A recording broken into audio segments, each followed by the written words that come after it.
Chances are the smartphone in your hand or your pocket was designed by an American, Korean, or maybe even a Taiwanese company. But a handful of companies are looking to change that and make names for themselves in the West with competitive devices at bargain prices.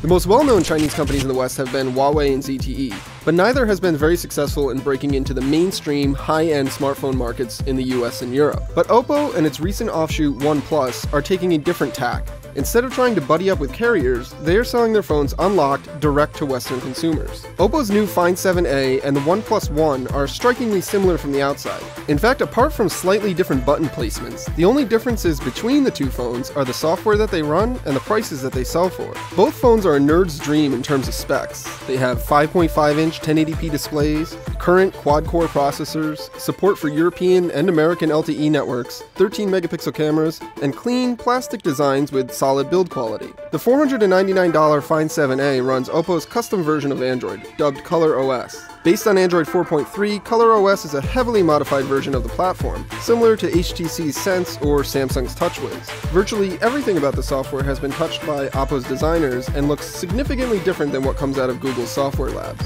Oppo's software design feels a bit heavy-handed more often than not, but it doesn't seem to affect the Find 7a's performance, and it's not nearly as ugly as some of the custom interfaces that we've seen from other manufacturers. Conversely, the $299 OnePlus One is the second phone on the market to run CyanogenMod out of the box. CyanogenMod is a very lightly tweaked version of Google's vision for Android, and its software looks and behaves very similarly to a Nexus 5. There are a few more customization options with CyanogenMod, and the OnePlus has a custom lock screen, but for the most part, it's a stock Android experience. But what's most impressive about the Find 7a and the OnePlus is the level of quality that they're offering at hundreds of dollars less than other, more popular smartphones. With the exception of Google's Nexus series and perhaps Motorola's Moto X, lower-cost phones have typically offered inferior screens, slower processors, lousy cameras, and cheap build quality. But that's not the case at all with these two, which have great-looking, high-resolution displays, impressive camera performance, lots of speed, and batteries that can last all day and more. And the build quality on either phone is better than even some of the most popular phones available today.